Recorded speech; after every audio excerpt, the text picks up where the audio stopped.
Welcome to New Life Live, the premier place to receive free advice from Christian psychologists and counselors for the mental, emotional, relational, and spiritual challenges you face. Since 1988, we've offered compassionate responses that combine God's truth with proven psychological principles to guide you toward healing. Our phone lines are open. Call us now at 1-800-229-3000. Thank you so much for listening to New Life Live and for watching us on Facebook and YouTube. My name is Brian Perez, and we've got licensed marriage and family therapist Chris Williams here today, as well as clinical psychologist Dr. Jill Hubbard. How you guys doing? Doing okay. Doing well today. Wonderful. Yeah. Jill, what's on your mind as we start today's program? Okay. Well, today I want to talk about a little bit about hurts, habits, and hang-ups, because I cannot let a good alliteration go to waste. I love alliteration. I love it. So, a little bit of Easter afterglow. I know it's a week later, but I just think our Christian holidays are such a good time to reflect and kind of reset. And so I tend to kind of bask in the glow afterwards and think about it. And so on Good Friday, we nailed our hurts, our habits, and our hang-ups to the cross. Laid them at the feet of Jesus, right? Our hurts, the things that wound us, that make us feel vulnerable or turn inward, our fears, our shames. Our habits, those repetitive patterns, our ways of coping, right? Behaviors that we think contain us, but do they really, right? And our hang-ups, our attitudes, critical sensitivities that protect the vulnerable parts of us, right? Our resentments, negative thoughts, and complaints that we project outward onto others in a defensive manner and that get in the way of our relationships. Okay, so those are the things we nail to the cross. And then comes Easter, right? What do you see? A happy family of grandparents, grandkids, aunts, uncles, cousins, right, gathering together. The Easter baskets are picturesque. The meal that's prepared with loving hands and sacrifice, right? The Easter egg hunt that is full of fun and laughter at Grandpa's funny gifts and who got the big prize. Okay, so from a distance, it's a happy family gathering. But if you look a little closer, you see the mom who cried through Easter service with no kids in attendance. You see the family member that showed up drunk, or the person that had one too many at dinner, the table conversation that went somewhat awry, the person who left the conversation seeing it go in a direction they did not agree with, the people who didn't show last minute because they got sick, the person that had surgery and could barely walk, the ones that had secrets they did not share, the absence of loved ones who have passed, the 80-year-old who took a tumble, causing screams throughout the room, and then in the end, the whole family sitting on the floor, caring and tending to the person, and all realizing what a wonderful family they have. Does this sound like your Easter? None of us are immune from life's trials and hardships, but our point in all of this is that we keep loving Jesus, we keep loving each other, and we keep moving forward. And so what we think is going to be, a wonderful holiday and so much effort put in really kind of reveals some of the realities of life when we come together in our family gatherings. And they're not so picturesque. They're not always so wonderful, but it's usually a mixed bag of situations and issues that we're all struggling with. So you're not alone out there. Yeah. Chris? I'm sticking with the line, keep loving. Yep. In the midst of it all, in the midst keep of loving. it all. Keep loving, yep. Yeah. And all these different situations that you brought up, Jill, are things that we deal with here on New Life Live. We get calls all the time from people that are dealing with these things, and that's why we're here to help you with whatever it is that you're going through in life right now, whether it's holiday season or not. I mean, these things happen all the time. Could happen at church, could happen at your work situation, at home even, where you're wondering why your teenager is seeming kind of distant, or even your spouse. Well, we are here to help you with all this and to help you navigate what to do next here on New Life Live. Speaking of next, we will be going to the phones with Phil, Millie, and Dolores. All of you, stand by. We've been married 33 years. We attended the Intimacy and Marriage Workshop.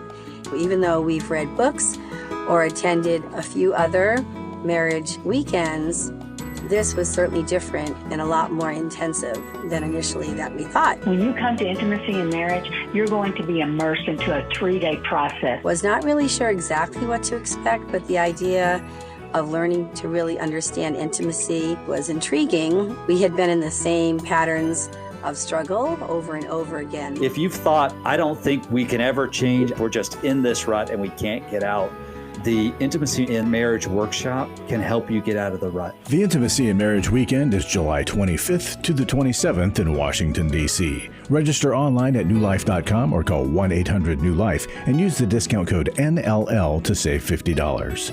1-800-639-5433. I would highly recommend it.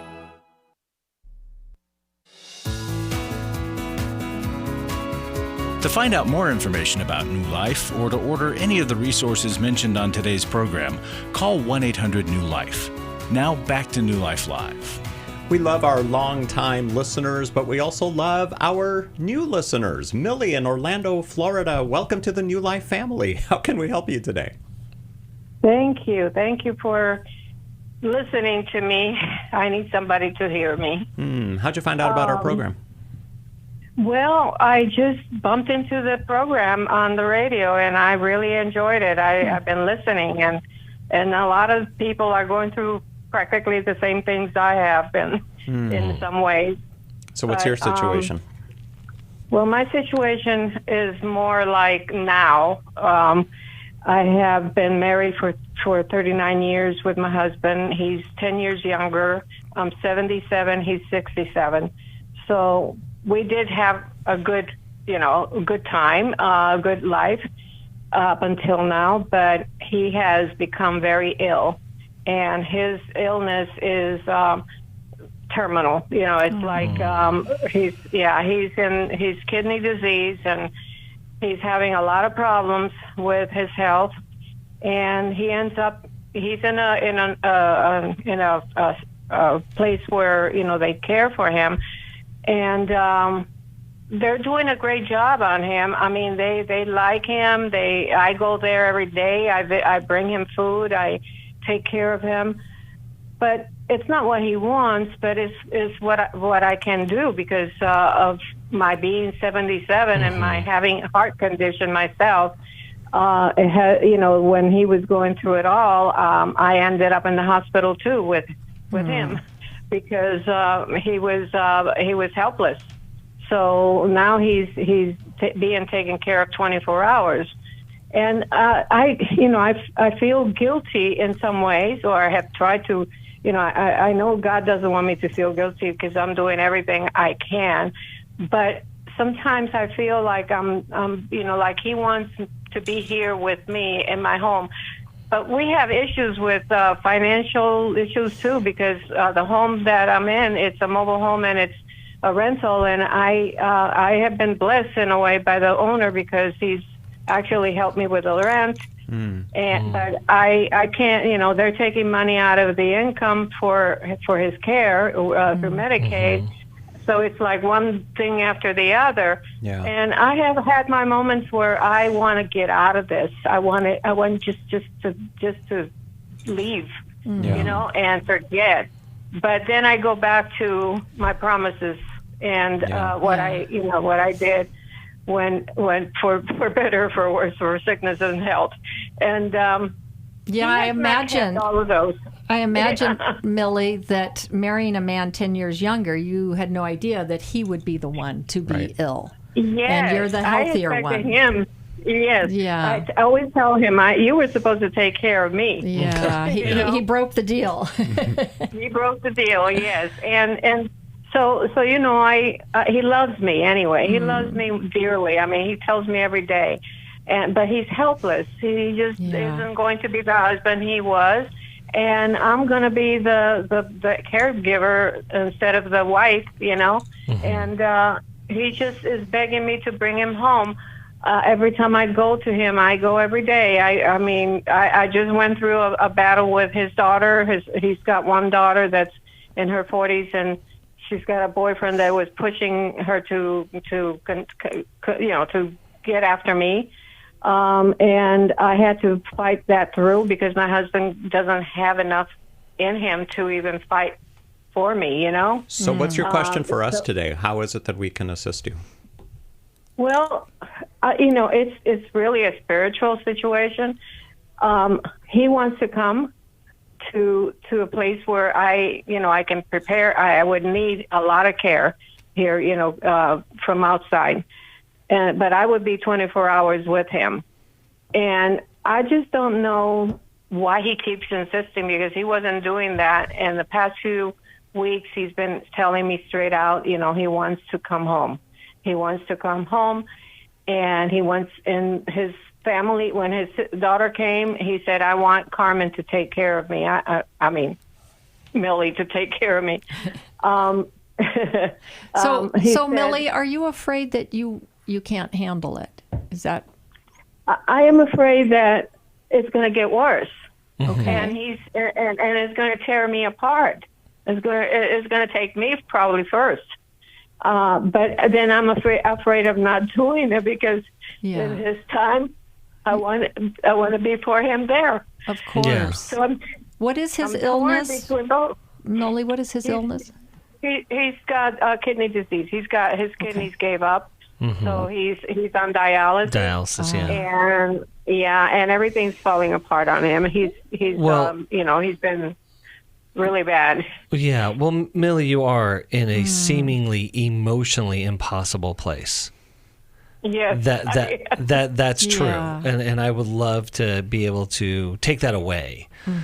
But you both are in a impossible place, and his desire is to be home, which makes perfect sense. Of course. That's everyone's desire, yes, right? But his condition just doesn't allow it. And that doesn't, because you are not a dialysis center. You are not a treatment center that he needs. You cannot be that for him. And so there's this expectation that you're going to, that you're feeling the weight of, I'm expected to be something I cannot be. And it seems like a good thing, but it's just not in the end. Well, because he needs care. I think it's important, instead of just putting off his, wishes to come home, I think you need to have a discussion with him and say, let's talk about this, and let him know, that there. I have, and okay. He just keeps telling me the same thing. I mean, I tell him, that it's going to be hard for me. That I have to be aware of everything that you do 24 hours. That you might get worse, and I won't be able to take care of you. I mean, I tell him everything. I went yesterday, and I talked to him. But I'm thinking more of a discussion than telling him. Let's think this through. Have you really thought this through, other than just your desire to be home, and validate his desire to be home, that you understand it, and what would it take? Like, it might take 24-hour care.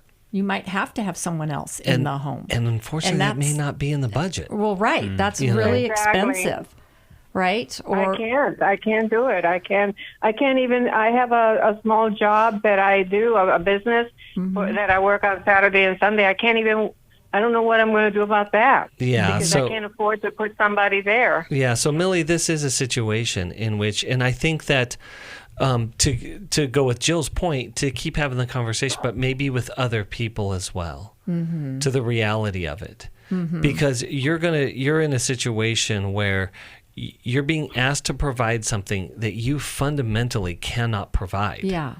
And then being made the bad guy because you can't provide it. But I think that's the clarity of the conversation that needs to happen. Right, and speaking to his feelings. Yes. Right? Yeah. That you can understand that he would feel abandoned or hurt. Right? And he's always counted on me. And, I've always been the one the strong one. So now he's begging me because he wants that, and I see it in his face, like it's not like it's a desperate thing, And so maybe he knows more than what I know that is going on. But at the same time, I am going to meet with with his doctor and the people that are in the facility, and they're gonna tell me the good and the bad about everything. Yeah, good. Because I told them, I asked them to please let me know what would be the best thing for him. Yeah, because a lot of times those places, those facilities have a social worker as well Yes, that can really walk through, so that the medical and social work professionals can break the bad news and hold the line to help support you. But I just want to add in one other thing, Millie, because we're also talking about the elephant in the room, which is the end-of-life issues. Yeah. Yes. And more than ever before, I think that this is a time where it's like, this is kind of a harsh way to put it. This is an exaggeration, but but taking yourself off the hook is this, Millie. I'm not your God. Yeah. Right? Yeah. God is your God. God is your God.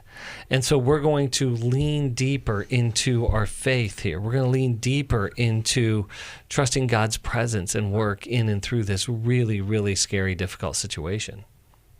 Exactly. And I got to tell you, I have been pretty much a Christian for a long time.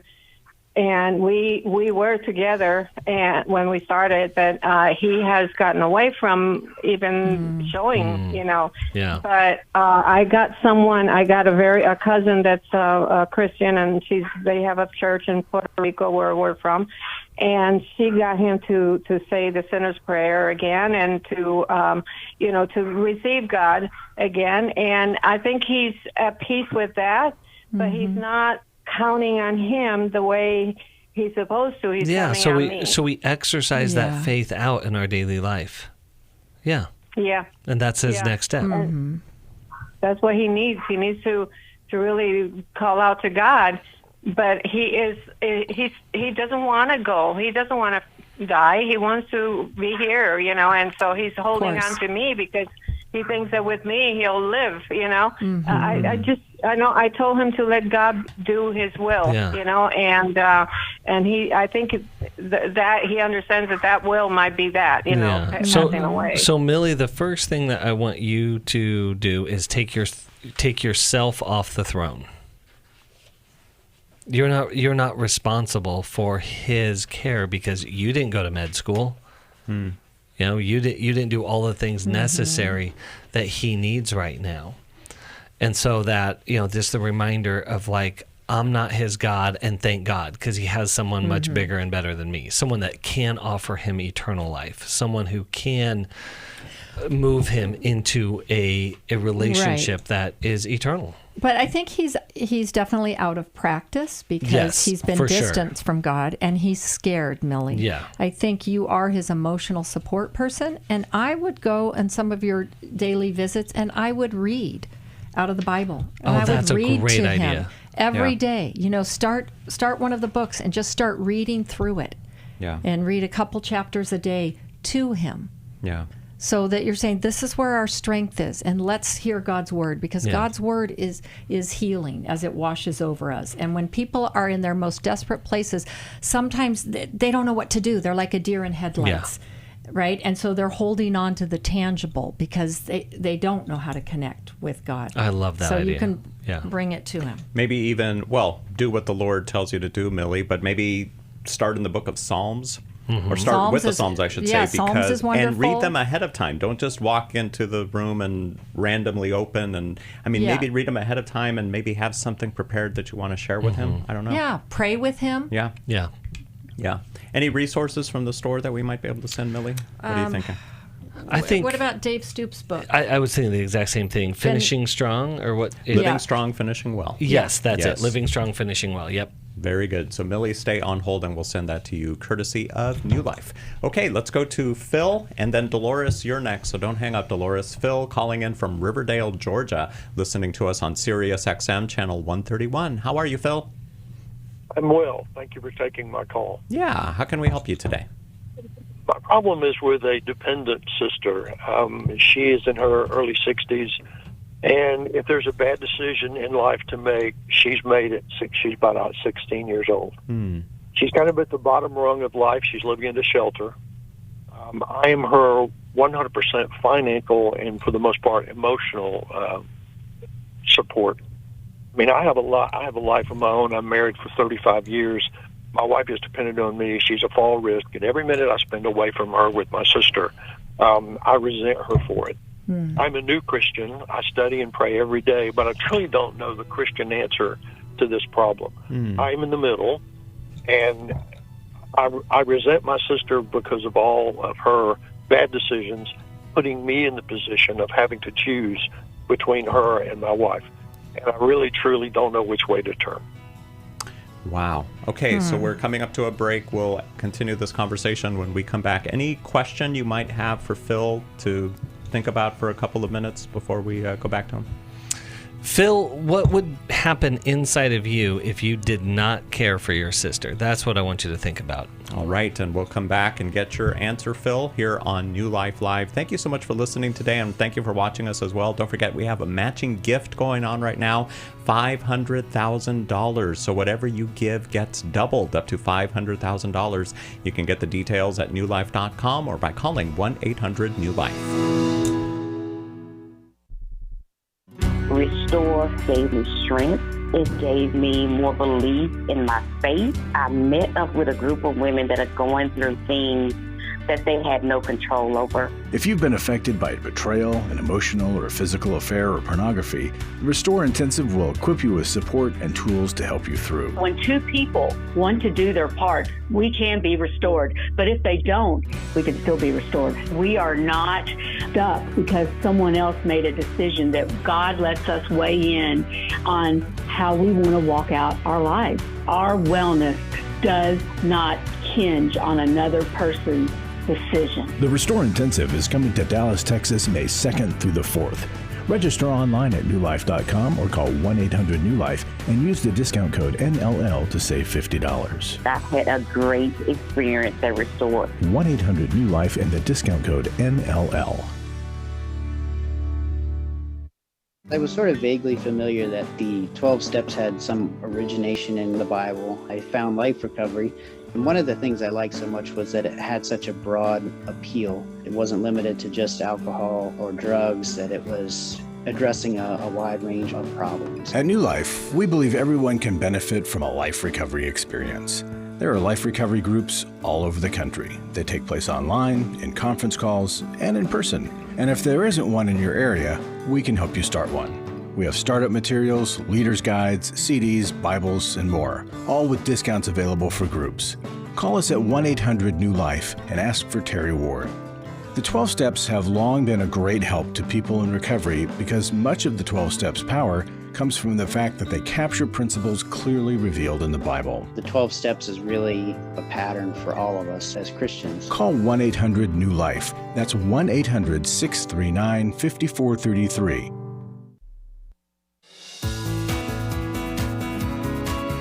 We'd love to hear from you. If you have a question or a comment, call toll-free 1-800-229-3000. Now back to New Life Live. We're talking to Phil, who called in from Georgia, listening on Sirius XM channel 131. You still with us, Phil? Yes, I am. Okay, so right before the break, Chris Williams asked you how you would feel if you stopped taking care of your sister. My first response to that would be guilty. Yes. When my father died about 2 years ago, he was in his 90s, and he was playing the role that I'm playing now. He was our emotional support. He was our financial support, and she just takes advantage of that. But his dying wish was, don't let her be homeless. And wow. That weighs on me every day. But as I say, if there's a bad decision, she's made it, and she's still making them. Yeah. Drug abuse issue, which she says she got over 8 months ago, but I doubt it. Yeah. But it would make me feel guilty. And remembering my father asked, that also would make me feel badly. Right. So your father started a pattern that sounds like it has been lifelong of caretaking and enabling your sister, and perhaps softening some of the natural consequences that come with choices that people make. And it's so often we put our own standards onto another, and we know what we would never want. And so we try to soften the blow for them instead of, no, they're actively choosing this. There's illness there, and we have compassion for that, but still they're making choices. And so the predicament that they're in is of their doing. Yeah. And so I think, though, but this tie to Dad is if somehow you're letting Dad down. I mean, he said this on his deathbed, but now I'm hoping he's with Jesus, and he sees it very differently. And part of that, and this isn't to vilify your dad at all, because I think he was doing his best. Yes, and of I don't course. think it was malintent, No. but I do think it was highly dangerous and misguided. Is typically on a deathbed, we want to be passing down a blessing. Yeah. But unfortunately, and I mean this very genuinely, your dad passed down a curse. And the curse is the curse of exactly what Jill was saying. Yeah. The curse of enabling. And the enabler, which is the rescuer role that finds the victim, ironically keeps the victim stuck in the victim state. Yeah. Your sister never has to make a different decision. Because now the curse of her helplessness, her learned helplessness, is passed down to you, Phil. And so for you not to be in that role now says that, if you're not the rescuer, now you're the persecutor. Now you're the villain. Yeah. And so breaking out of that. And, I was mentioning, one of the lines I like to tell people in these situations is that I'm out of ideas on how you can fix your life. I've exhausted my resources. But part of this is that if you give her a fish, there will not be enough fish in the universe that will get her out of her situation. Something in her has to learn how to fish. So I'm thinking more you modify. This is not an all or nothing. Either you take care of your sister to the degree that you think your father expected or not at all. That's good, yeah. I think there's an in-between. I think your father, didn't understand some things and actually, and it was a way of dealing with his own guilt and perhaps anxiety about his daughter and how she turned out. And so if you can come from a place that isn't from guilt and anxiety, but more from what is the loving thing to do with my sister? And that is to kind of examine and see what does she need to do for herself? And what would I be disrupting if I stepped in? So the idea that we don't do for others what they actually really need to do for themselves. Yeah. And allow them to do that. And then help in ways where perhaps they can't, within reason, do for themselves. Yeah. Right? If someone's super depressed, they might need a ride to the doctor to get help, right? If they can't initiate or to make the appointment. But if they're using drugs and they're not choosing to go to treatment or to choose sobriety and get help, I mean, there's so much help out there. And there's help even if you have no money. Yes. And Phil, you're in a tough situation because your wife is in a situation where she needs your help as well. So it's only reasonable that you would feel resentful. Yeah. Resentful maybe even towards your wife as well, but definitely towards your sister. Yeah. Or maybe towards God or the whole situation. And so we need boundaries. Loving boundaries. Loving boundaries. Because boundaries are about being loving. Yes. Boundaries always have a purpose. And I say the purpose of a boundary is to protect that which is valuable. One of the things that is valuable and limited in our life in any given day is our energy. We only are given so much. And once it's gone, it's gone. And if we extend beyond that, we go into really dangerous places because our body will get its energy from somewhere. Yeah. And so oftentimes that could be the development of unhealthy habits, possible addictions. So when we say, no, this is what I can do and this is what I can't do.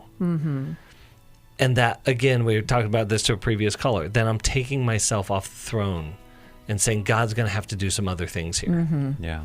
And so really to evaluate, what is your sister asking of you? Why she's in a shelter? Why do you have to rush to her aid? Yeah. What's the dire crisis? Phil, we want to send you a book that will show you how to put up these boundaries. It's simply titled Boundaries. It's available on the newlife.com store, but we're going to send you a copy there in Riverdale, Georgia. Thank you so much for listening to the program today and for calling in today. We appreciate your phone call. Dolores from Texas, McAllen, Texas. We're going to talk to you when we come back from the break here on New Life Live. Thank you so much for listening today. Thank you for watching us as well. We're here for you. Whatever it is that you're going through, give us a call. We'd love to help you here at New Life Live.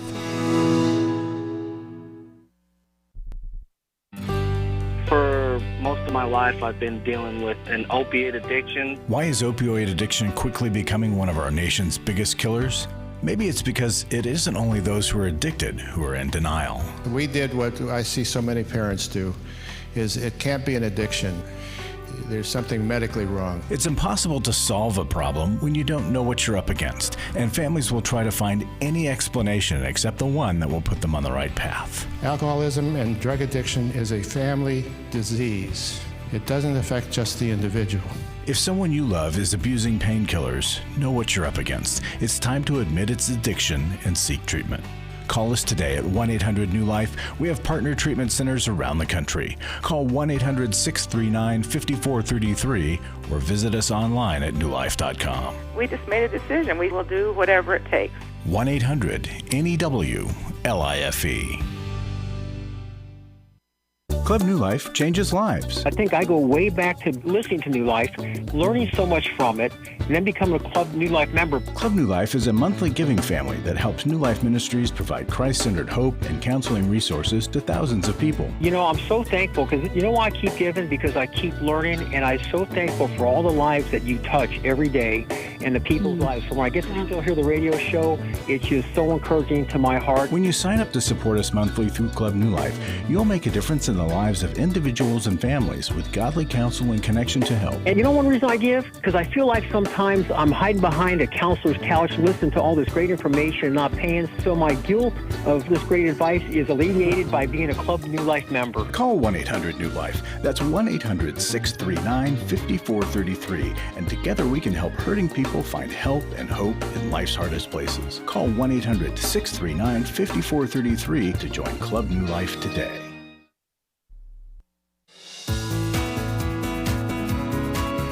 We're glad you joined us for New Life Live. To be a part of the program, call 1-800-229-3000. Now back to New Life Live. Men, if you're struggling to maintain your sexual integrity, either because you're watching porn or visiting strip clubs or having an affair or all of these, I don't know, the Every Man's Battle Intensive is where you will find freedom. It's led by men who have faced your struggles and know what it's like to be living in freedom. It's never too late. Listen to what one attendee said. I want to thank this ministry for a life-changing event. I feel I can finally be free of an addiction of 60 years. Wow. For over 20 years, the intensive has been held regularly and has helped thousands of men. You can visit newlife.com/EMB, as in Every Man's Battle, for upcoming dates and locations. In fact, there's one starting tomorrow in Washington, D.C. You can still get in if you call us at 1-800-NEW-LIFE. Let's now talk to Dolores in McAllen, Texas, listening to us on Sirius XM, Channel 131. Welcome to New Life Live, Dolores. How are you? I'm good. Thank you for taking my call. Yeah. How can we help you today? Well, about a year ago, my youngest adult daughter slapped me after being verbally aggressive. This is not, we don't do that in our home. I think I was the target. I just happened to be the one there. Does she live in the home with you, or she was just visiting? No. And she was verbally abusive to you? Yeah, she had been verbally abusive. She was just verbally aggressive more than anything. And I was trying to get away. And this is almost a year ago already. And she has chosen to basically disconnect from me. And you know, I got the silent treatment. Mm-hmm.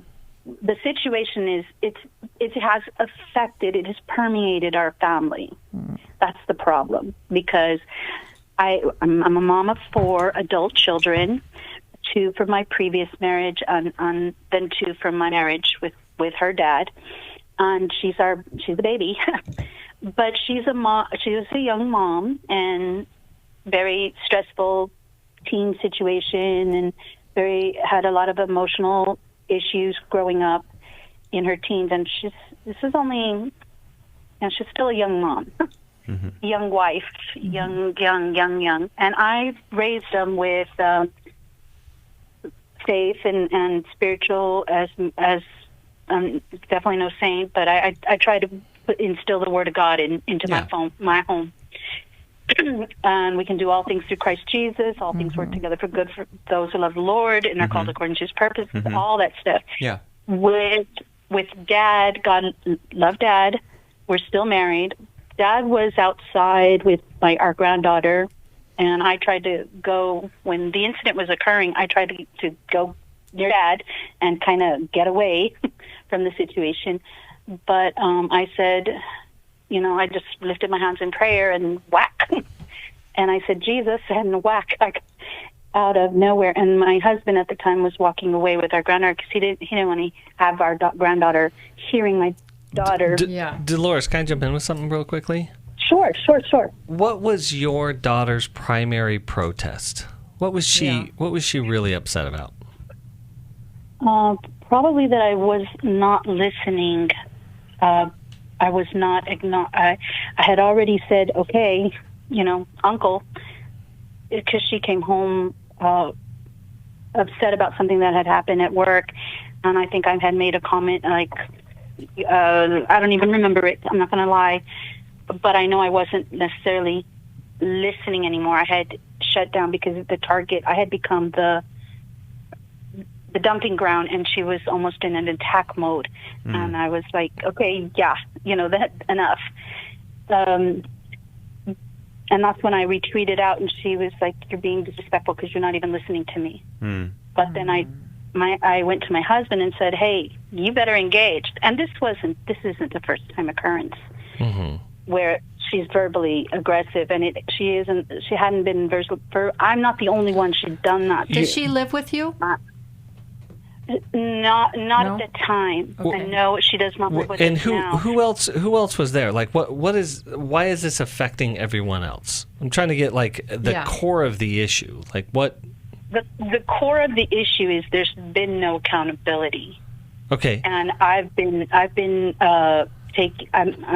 the scapegoat.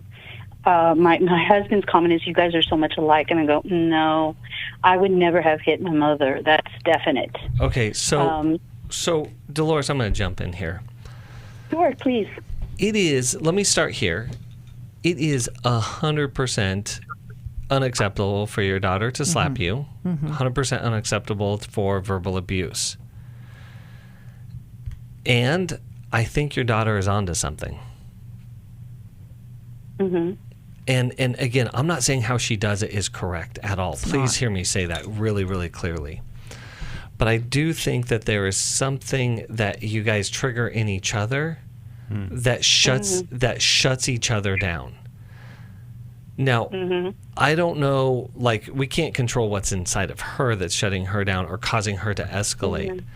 But I think if you were to just take a step back without dismissing the danger and the wounding that you've experienced, but holding that in one hand, and in the other hand, with humility, being like, how have I contributed to this, or what is inside of me that's not relating well? And is there something to her protests that she feels unheard, unseen by me? Because that really is a primary relational need. It's the very beginning part of intimacy, Dolores, I'm a really good mom, and I say really stupid things to my daughter. And it triggers. Ditto. Yeah, it's like, I don't even know. It's just coming out of my mouth. It's like, what happened to your therapist filter, Mom? It's like, oh, I walk in the door, it's not there. And other family members will say, well, what's gotten into you? I'm like, what? I didn't do anything. And then I have, I get confronted, and it's like, oh, okay. So we all have to own our part, even if the other person has a part. So I love that you said the slapping and the aggressiveness, those are your daughter's issue and unacceptable. So even if you feel like your part is smaller, you still have to own it, because this is not an equal relationship. It never will be. You guys can be peer-like, but you will never be peers. And so you always hold a lot more weight in your daughter's eyes. And any slight thing you say you're smiling, can be taken and will be taken as criticism, even when that's the farthest thing from your mind. You're just making an innocent observation, right? You're just, that dress is pulling. You think I'm fat. Like, right? It's those kinds of things. And so I think that when it has happened in a pattern over and over again, you get this dynamic. And mothers and daughters will have that tension a lot. And so you have to really work at it, Dolores, because you're still the mom. And so, the boundary is not okay to slap me and get aggressive. However, I can see that at times I don't really listen to you. And that at times when you have a lot to share, I actually get a little overwhelmed. Yes. And so it's I tend to shut down, and I see that I move away from you instead of telling you, you know what, this is a little overwhelming for me. Can we slow down the conversation, or can we deal with one aspect at a time, or can we talk later when I'm in a better place? Yeah. I mean, right? if I had you and your daughter in my room and we're doing some couples there, mom-daughter therapy, I'd really, really go after two things. What are your unhealed historical hurts, and what are your current fears? Good question. Because I guess I know I have, I do have unhealed hurts. Yeah. And I've done what you said. On that day, I said, I think we need to stop. I'm not, and I did try to be very direct. I had just had a procedure earlier in the day, so I definitely, and she knew about it. Yeah. I definitely was not any realm for all of this stuff. Yeah. Sure. And she did not, she couldn't hear nor respect the boundary that you set. Yeah. Yeah. No. And with that said, I have addressed all of my children and said, I know I have misspoke. But, my intent has always been for your betterment, because I do believe and value they are gifts from the Lord. And I feel very responsible for the blessing of my children. I know I'm going to answer to the Lord for everything. But they're also adults. Yeah, so and I'd say there comes a time where they're responsible for their behavior too. Where you right? transition, exactly. And you transition from I'm responsible for them to I'm responsible to them. Should we send Dolores a copy of Doing Life with Your Adult Children? Do you think that's the best? Sure. Yeah, book? I think so, yeah. Okay, so Dolores, stay on the phone and we'll send you a copy of Doing Life with Your Adult Children by Dr. Jim Burns. It's available on the newlife.com store. We also have a tip sheet that's available for anybody. It's called 10 Tips for Dealing with Difficult People that you might want to look through. We'll send that to you as well. Thank you for calling in today, Dolores, and thank you all for listening and watching. We will be right back here on New Life Live. We all face days where life throws us a curveball and our routines or plans get disrupted. Things we wanted to do are forced to take a backseat to the unexpected demands of the day. If you normally listen to New Life Live on a radio station, well, you might not be able to that day. And on these hectic days when you're feeling stressed or frazzled, hearing the sound of counsel given on New Life Live is just what you need to navigate the unexpected things of life. Every time I'm troubled or I have a problem, I'll cut on New Life, and there's always something that is said that is helpful to me. By listening, I have learned more than I can ever express about how God wants me to live. Download the New Life app for the easiest way to listen wherever you are and at a time that's convenient for you, or watch the show on our YouTube channel. You can even subscribe to our podcast from your favorite podcast provider. You never have to miss a day of New Life. Wherever you are, we are.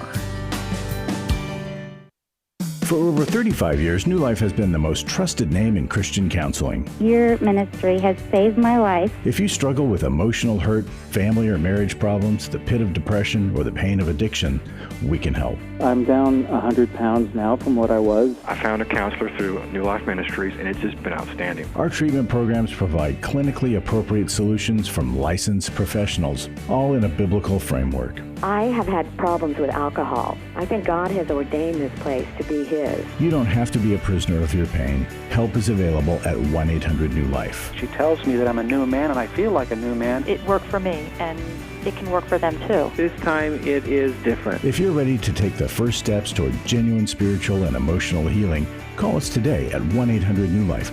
God can open the door for a better tomorrow. To get someone that's competent, that's good at what they do, it's been like day and night compared to what I've had before. Call 1-800-639-5433.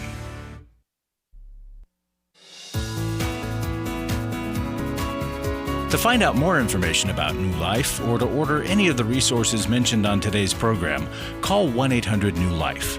Now back to New Life Live. Tomorrow, Friday, is the start of our Every Man's Battle Intensive happening in Washington, D.C. It is not too late for you to get in. You can call us at 1-800-NEW-LIFE. And then next weekend, May 2nd through the 4th, for the ladies, we've got the Restore Healing After Betrayal Intensive. That's happening in Dallas. And then in July, in Washington, D.C. again, the Intimacy and Marriage Intensive. That's happening July 25th through the 27th. You can go to newlife.com to find out more about these intensives or call 1-800-NEW-LIFE. And if you think attending an intensive is beyond your financial reach, give us a call. Ask about our need-based scholarships. We never want finances to keep someone from getting help. So again, call us at 1-800-NEW-LIFE to find out more about these intensives and about these need-based scholarships. Now, something else you can do at newlife.com is submit your question to us, because we try to be here as often as we can here on the program. And we know, though, that maybe you can't call in when we're doing the programs, when we're recording calls or taking calls, recording programs. So we've set up a couple of different ways that you can get your questions to us. One of them is by leaving us a voicemail. The other one is by sending us an email. And you can find out more about these two methods on our website, newlife.com/radio.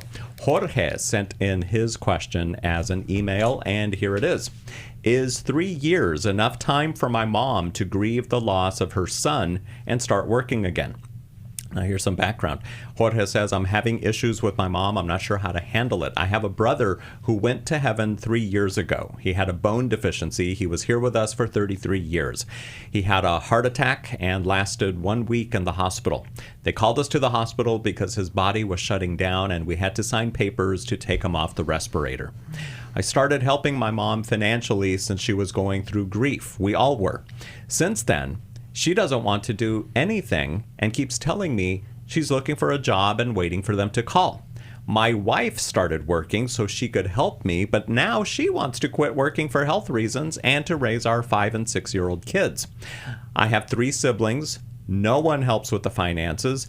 I have to work outside of work to keep both houses afloat. I just feel like over 3 years is more than enough time to have recovered. I feel frustrated and angry, but God keeps sending me the work to keep everyone afloat, so I keep on working. What do you guys tell Jorge? That's really tough.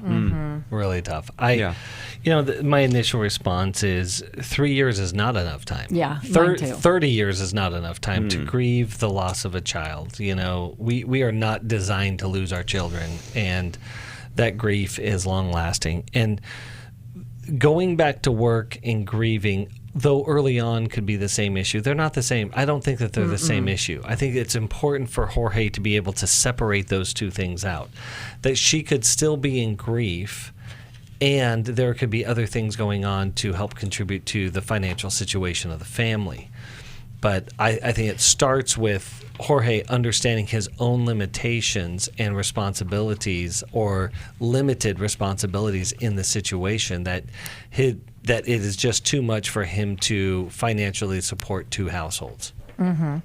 Yes, and I'm wondering if Jorge is the oldest, right? Why are the other siblings not also helping? Oh, that's a good question, yeah. Right, and perhaps Jorge needs to have a conversation with his siblings and his mom and basically say, I can't keep doing this, right? First of all, I agree with you.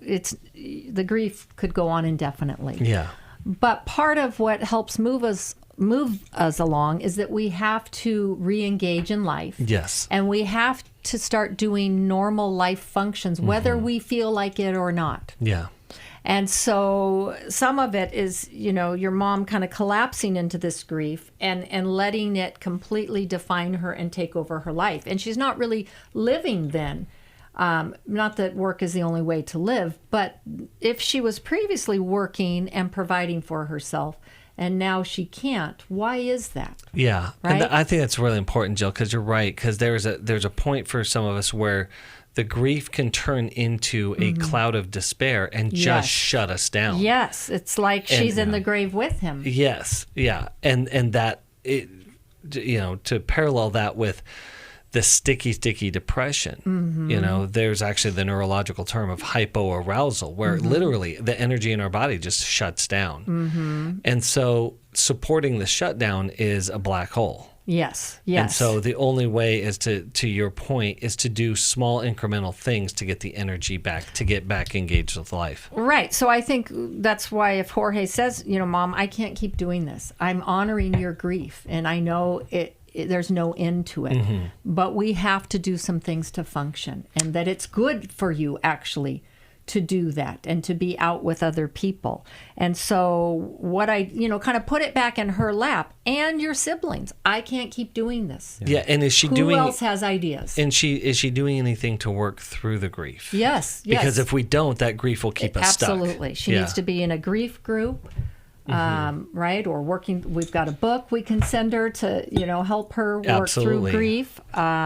You have to be in a process because time alone does not heal. Well, and checking, I think one of the really important things too is look at these online courses that we're providing. Yes. She doesn't have to leave her house to be able to get into one of our grief groups. And that could really help move things along, really help grease the wheel, so to speak, on her energy and the relationships, and to be able to share, process. But I do think, Jorge, you need to have honest conversations with your mom, with your siblings, around what you can and also what you cannot do. The Lord may be blessing you with more work, but that also may be you're just really good at what you do, and you're creating a lot of opportunities, but your greatest attribute is not your work and your income, it's you as a human being. And for us to be diminished through working 100 hours a week does not help anyone around us. Right. Because what's going to happen if something happens to one of Jorge's siblings where they can't work anymore or something, and now it's Jorge's our guy. Yeah. He's always helped everybody. And you're creating a role that is... Well, and resentment and burnout do not have good results. No. Right. Yeah. What was the line that you used at the beginning, Chris? The line that, I don't think it was at the beginning of the program, it wasn't, but the line that you use, one of your lines about I'm out of ideas or something. Yeah, I'm out of ideas on how you can fix your life. Yes. So this is something, not that Jorge would be that way towards his mom, but towards his siblings. He needs the help here. Yeah, but do validate that mom's grief. I mean, it's only 3 years. Yeah. That's a short time when you've lost a child. But we can grieve, work on our grief, and still do the work to re-engage in life. Yeah.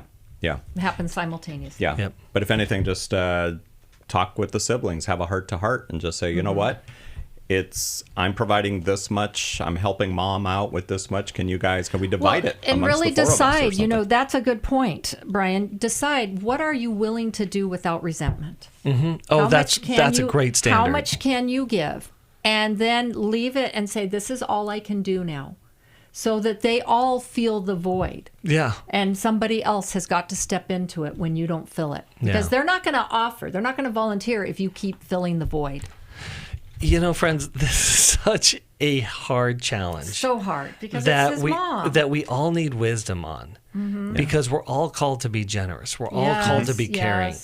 And yet we're all limited in some way or another. Yeah. And I point back to this. we need God's wisdom. We need God's wisdom in the details. And we also need resources. And, Life Recovery Workbook for Grief would be a great resource here. Yeah. And I would encourage everyone listening out there, check out our Life Recovery resources. Yeah, for sure. Yeah. And what you said, Jill, is very wise, because even the Bible talks about being a generous giver, right? Or a cheerful giver, I should say. Yes, So if you can't do it without resentment. Yes, don't be a resentful giver. If you can do that cheerfully, then by all means do it. Okay, we're out of time. But we'll be back again tomorrow here on New Life Live. Thank you so much for listening and for watching. And don't forget our $500,000 matching gift. You can text the word match to 28950 to give. God bless you guys. We'll talk to you next time. Thanks for listening. We hope this program has helped you by giving you insights for handling the challenges you face in your life. We want you to know that we're here for you, but you also need to know that New Life Live is a listener-supported ministry. To make your donation or to get any of the resources mentioned on today's program, call 1-800-NEW-LIFE. That's 1-800-639-5433 or online at newlife.com. Please join us again tomorrow for New Life Live.